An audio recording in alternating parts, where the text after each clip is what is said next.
You already know what time it is. Part 2. What was it, part 3? 2 or 3, however you want to look at it. Video on making the transition from a lease driver to an owner-operator / IC. And let's get into it. Little different variance here. It's a different world. Let go. Let go. Let go.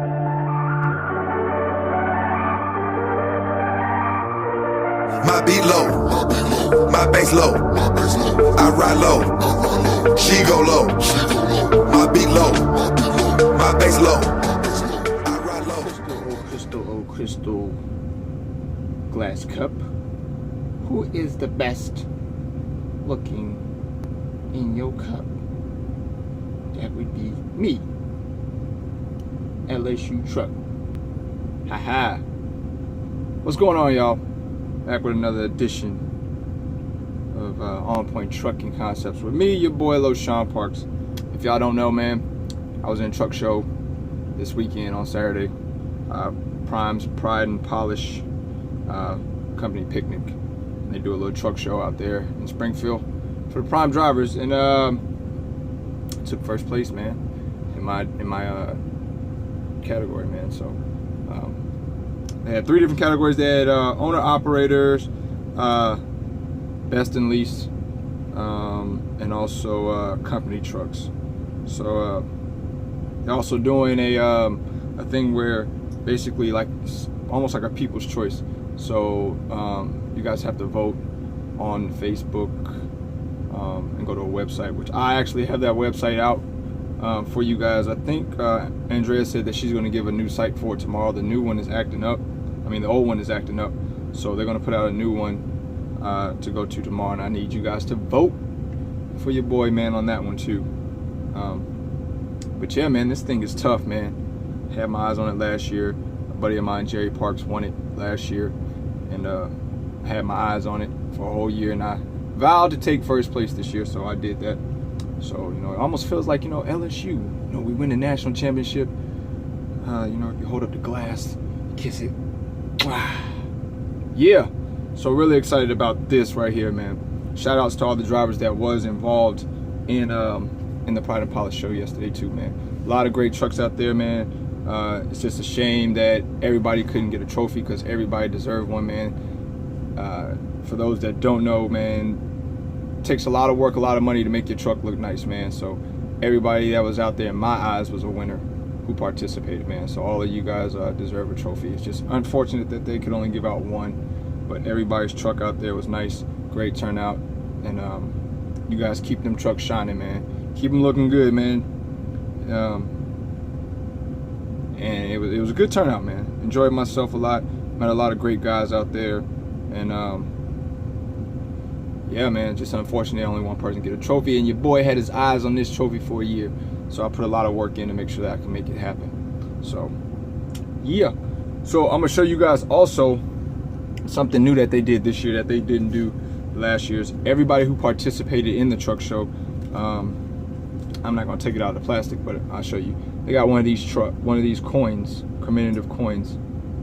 It's double side on the other side, for you being in the Pride and Polish show.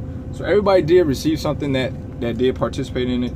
And that was a good look. I'm glad that they did that, man, because these guys did do a lot of work to their trucks, man. This thing, being in a truck show, man, it's not cheap, man, because you really have to put a lot of work and a lot of money and time into making your truck look right. So that was a good look, man. So what we're going to do today is we're going to talk about how to make the transition over from basically like your company lease, okay, to the transition of like an IC, and also, well, actually owner operator, and then also something to an IC. You need to know the difference. There is a difference in an owner operator and the IC. IC is independent contractor. There is a couple of differences, which I'm gonna go over that as well. Okay. What we're gonna start by saying is that as being a lease driver for a company, what you're doing is you're still kind of, how can I say this? you're still kind of like a company driver, just that you have the perks of setting up your own home time and running your truck in the way everything that you want to do it. And pretty much the company that you work for, that you're a company lease driver for, they pretty much take care of all your, like I was saying before, they take care of all your paperwork for you. You don't have to worry about the fuel taxes and stuff, because they have people who handle that in office that you pay for, that comes out of your settlement. Basically, it's like a fixed cost, and that's going to get paid, and that's going to come out of your settlement. So by being a company lease driver, you have those advantages of having that, okay, where you got somebody that's already basically in office that's going to fix that for you, or it's going to handle that business for you. All right, so now when you make the transition from, okay, I've been doing that, so let's just say you've been a company lease driver for 2 years, and now, or 3 years, or whatever have you, if you're leasing your truck from the company, and you finish out your lease, and you buy your lease out, or however you got your lease terms with them, and you finish it out, now you want to leave that company now and go make a little bit more money, a little bit more percentage pay.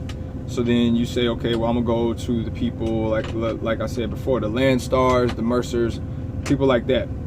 Okay, now you become an owner-operator. Okay, so what an owner-operator is basically, now you run under their authority, under that company's authority. Like the Landstar in Mercer, you run under their authority, but they don't do your paperwork for you. Okay, that's the difference. They don't do your paperwork for you, so they're not going to do your fuel taxes for you. You're gonna have to keep up with that stuff. You're gonna have to either hire somebody for it, or you can do it yourself. The only thing that they're gonna pretty much do for you is make sure that you have the cargo. They're gonna provide you with the cargo insurance. Okay, you have to have your own bobtail insurance, or you can get their bobtail insurance as well. It's your option, but you do have to have that. They will provide you with the cargo insurance that you're gonna have to pay for that as well, but they provide the cargo insurance because it's under their authority. So the cargo that you're carrying is their cargo. Okay, so they're gonna provide the cargo insurance. Another thing is, you come over there, and if you go flatbed like myself, or some places, if you go dry van, reefer, or whatever, they have trailers that you have to rent. You know what I mean? So you're gonna have a rent payment of anywhere from $160 to $250. Okay. Whereas when you was a company lease driver, you pulling that company's trailers, you didn't have a trailer payment. Okay. So basically, what this trailer does is it becomes yours at the end of it, similar to how a company lease is. At the end of your company lease, you can either choose to buy out the truck, or they have different leasing programs. They have some where you put down some money, such as like here at Prime, where you put down money, and at the end of the lease, you only pay $1. You don't have a balloon payment, and then you own the truck. Or if you put down no money, at the end of the lease, they have a balloon payment where you have to pay that out to own the truck. All right, and from my understanding, that here at Prime, they don't have, if you don't put down no money at the Ace leasing, okay, then at the end of your balloon payment, you have to come up with the whole amount, or else you have to turn the truck in and accept the lease payout, if I'm making sense to you guys. So you accept the lease payout from them, but they're not going to say, okay, well, we're keeping it on for another year, you keep paying us for another year until it pays off your balloon payment. It doesn't work that way. So you will have to go to an outside financing source to get the money to say, if you like that truck and you want to keep it, then you have to pay that balloon payment at the end of your lease, or either if not, take your lease payout. All right, some people do take the lease payout, and they go and use that money and put that down on a brand new truck. Or some guys, they just re-up another lease. They do another lease, and they just do it again for another 4 years. Whatever floats your boat on that, to each your own zone on that. But me, I buy my truck out at the end of the lease. At the end of the lease, man. Especially if it's a good truck, man. The reason they do that is because pretty much your warranty is coming to an end. So at that point, you don't have any more warranty on them. Most of these trucks, they carry a 500,000 mile warranty, 600,000 mile warranty, and then the warranty is gone. You can get an extended warranty, but you know, they're not going to be the ones to pay for that. You know what I mean? That's why they offer the balloon payment where you pay it out. Now, you take care of that. So they don't want to deal with that anymore, because typically with these newer trucks, after 600,000 miles, you start occurring things that start happening with the motors and stuff like that. So that's why they don't want to deal with it, because it's high mileage. To them it is. But these motors are actually built to go a million mile plus, man. So that's not going to be an issue, but you always want to keep a warranty. If you do keep your truck, keep a warranty, man, or either be very have you a mechanic on deck, or be very engine savvy, knowing how to make your repairs, because that's going to be very key when you become owner operator. You know, trying to keep yourself out the shop. That's another expense that, you know, if you can fix on it, or you have a good mechanic that you know and you trust, and you're gonna want to keep them on speed dial, or if not, you're gonna be the one fixing the truck a lot. So it's always good to, if you ever get it in a TA, man, make sure you're watching them, see what they're doing, so that you can learn it as you go. All right. So as back to what I was saying. So when you go over these other ones, you run under their authority. So they're not going to do your, like I said, your field taxes for you. You have to do that. So you go out and you hire somebody that can handle your taxes. That comes with you keeping up with all receipts. Now they will pay you out on a COM data card, stuff of that nature. They do have some companies out here that do same day pay, next day pay. You know, it's 24-hour pay once you get your paperwork into them. So that's the difference right there from going from lease to owner operator. Okay, you're going to be responsible for a trailer when you go. You can still run under somebody else's authority, but you're going to be responsible for a trailer payment that you didn't have when you was a company lease driver. You're not going to have that whole like HR or your own little personal person who takes care of all your taxes and stuff like that. You're going to have to go out and actually hire somebody, and you know, you're going to have to make sure that you make the payments to them yourself. So now that you transitioned to owner ops, so now you're saying like, well, maybe you want to try IC. All right, so IC, the difference between owner operator and ICing is pretty much you have your own authority. Okay, pretty much you call the shots on everything. You are the person that goes out and you pretty much deal with warehouses or shippers direct. Okay, you become your own broker, so to speak. You can hire a broker, but then you're getting into, you have to pay them a percentage, okay, out of your check. And when you pretty much are I see an independent contractor, you're taking on everything yourself. So you are the broker. You know what I mean? So what you're trying to do is collect 100% and not give out anything, because everything falls on your back. Your cargo insurance, your bobtail insurance, your trailer payment, you know what I mean, your maintenance fees. You don't have nobody that you can really fall back on when you are an independent contractor, man, and you are doing all of this on your own, when you have your own authority. Okay, now there are some independent contractors out there that will run under somebody else's authority, okay, and then also that company will allow you to run under their authority, but also give you the freedom and leeway as if it was your own authority. Okay, so basically, with that being said, you really, when you're an independent contractor, everything is on you. Okay, you hear a lot of people say that, oh, I want to get my own authority and do everything myself. But what a lot of people don't realize, that's a lot of work. Okay, it's a lot of work, a lot of responsibility, man. And if you go out there and you try to get your own authority and you not really got it all that's out here for trucking, you will fail fast. You will fail fast. Your trucking business will be down and out. It is nothing for you to have a repair on your truck that shuts your truck down, and you got to come up with $25,000, $50,000 to get this truck back running. Where are you going to get that from? You know what I mean? You have to go to a bank. You have to get finance for that. Unless you've been doing, like I said in my other videos, where you've been stacking back money for years and separating your company and yourself as your own employee and saving money to go towards, you know, your own company, so that you can pay for these repairs when they do pop up, because they will pop up. But also in owner operators, when you're leasing that trailer, if you have a tire blowout, they help you with that. You know, they give you money for that. When you're IC and you get a flat tire on your trailer, man, all of that falls on you. It falls on you. You don't have no help unless you get yourself a roadside assistance plan on outsource, you know, which you're still gonna have to pay for that. You know what I mean? So just a word to those that are thinking about getting their own authority. Yes, own authority can make a lot of money, but you have to run it very, very, very, you have to run it very strictly.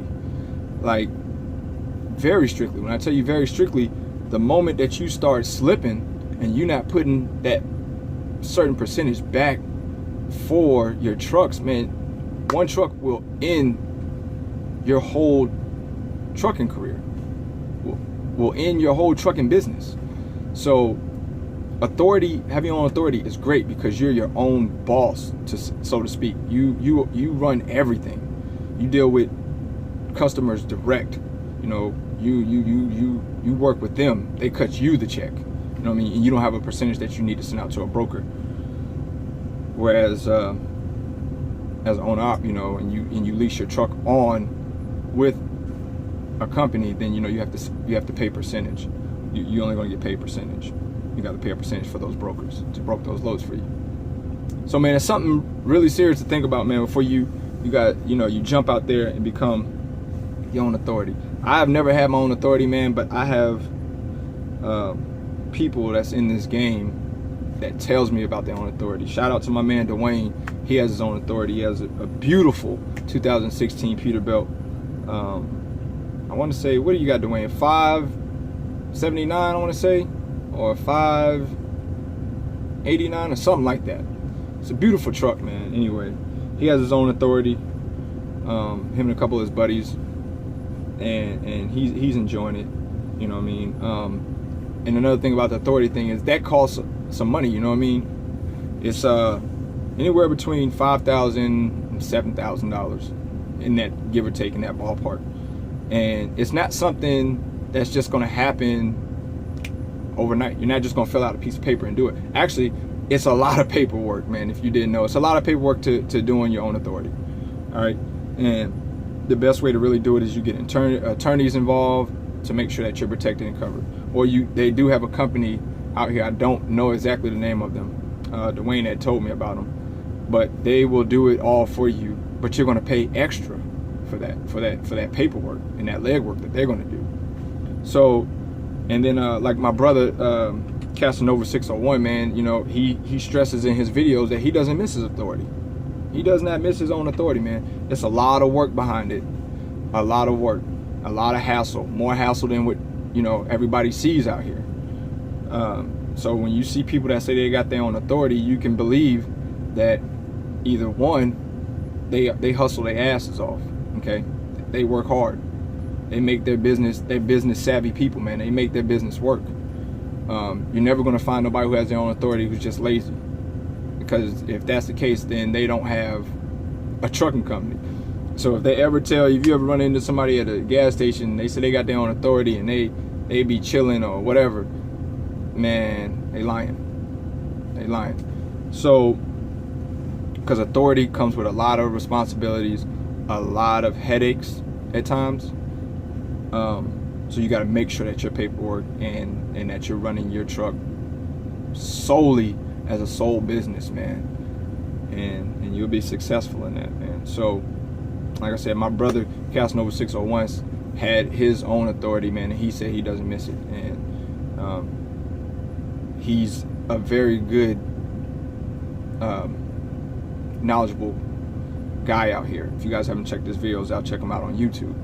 You'll learn a lot of information. He has a lot of knowledge in this game, and coming from him to say that he doesn't miss his authority, it's not a whole lot in authority for you to brag about. You know what I mean? Because like I said, anybody who has their own authority, they'll tell you, man, that's hard work. Everybody I've talked to about authority, hard work. So it just depends on where you want to go. Of course, in trucking business, there's 4 stages to trucking. Okay, you got company driver, you got company lease driver, you got owner operators who work off of other companies' authorities, and then you got IC, independent contractors, who have their own authority and they got sole proprietorship. Okay, they run everything. So you got 4 stages. Okay, to me, honestly, I think each stage deserves at least 2 years in it.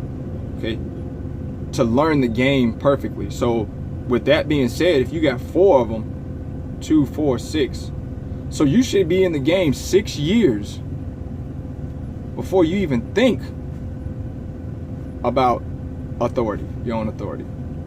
Okay, 6 years.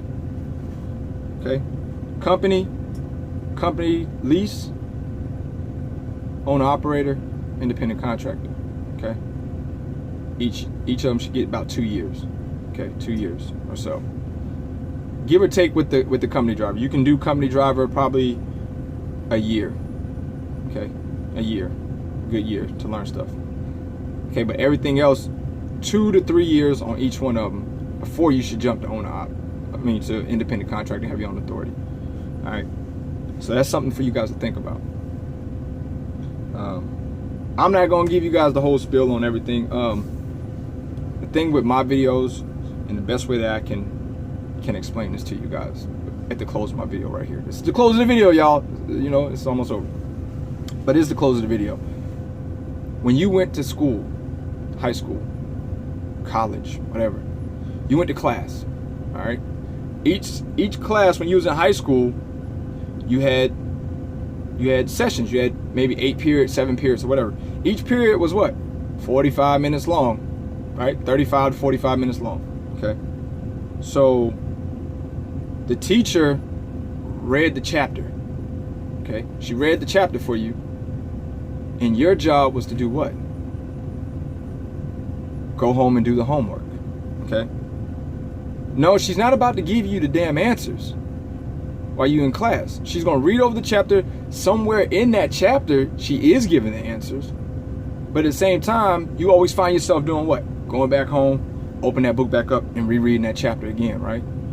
All right, and then you're doing the homework, and then you come turn your homework in, you get a grade from how much you've paid attention. All right. So what I'm saying is, I'm the damn teacher.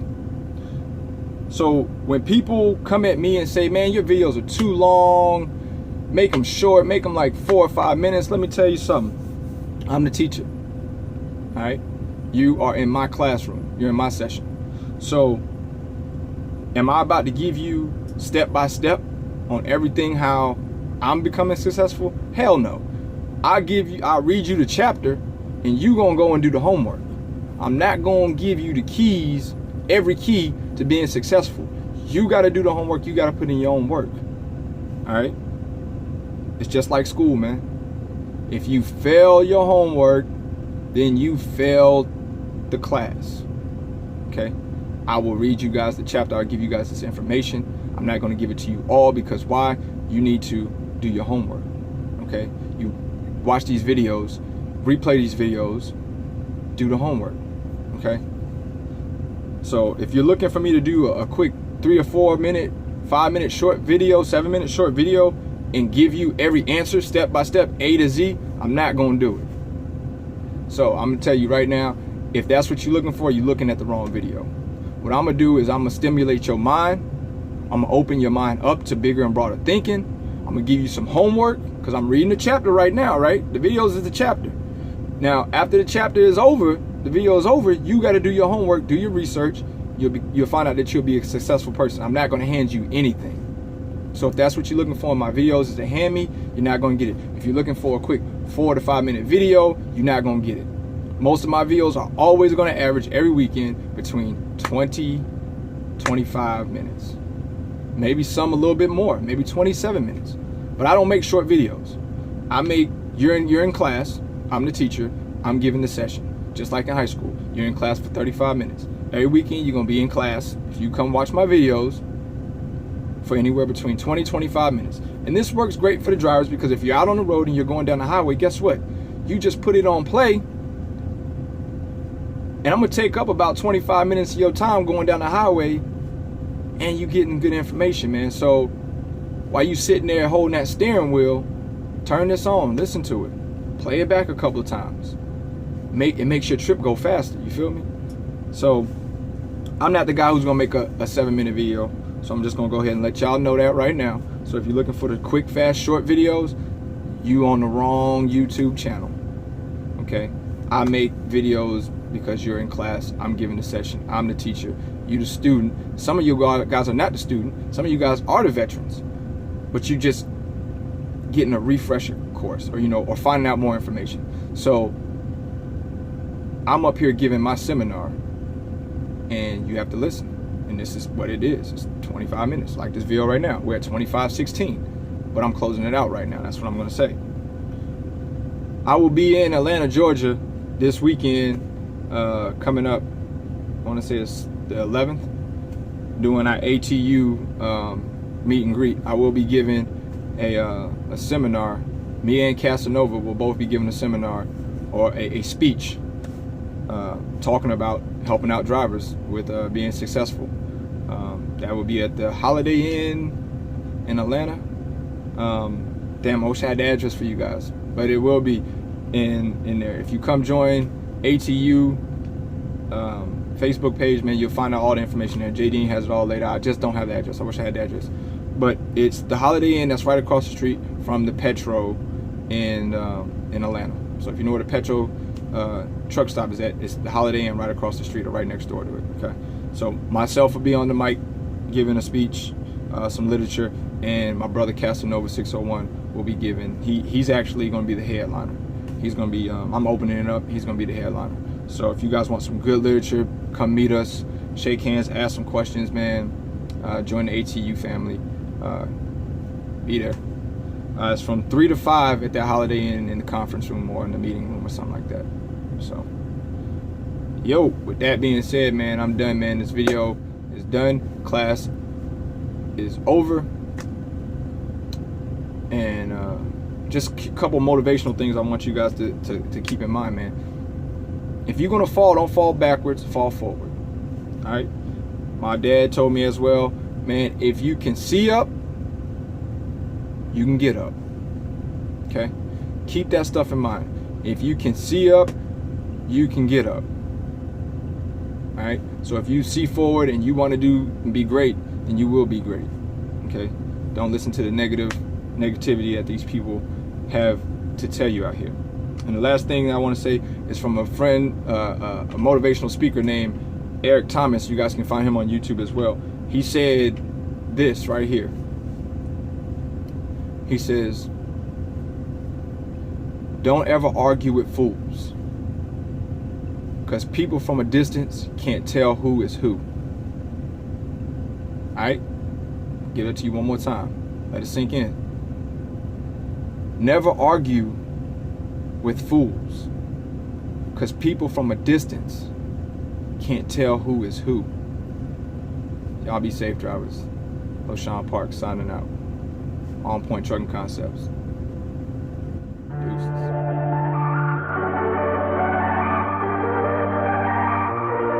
My beat low, my bass low, I ride low, she go low. My beat low, my bass low.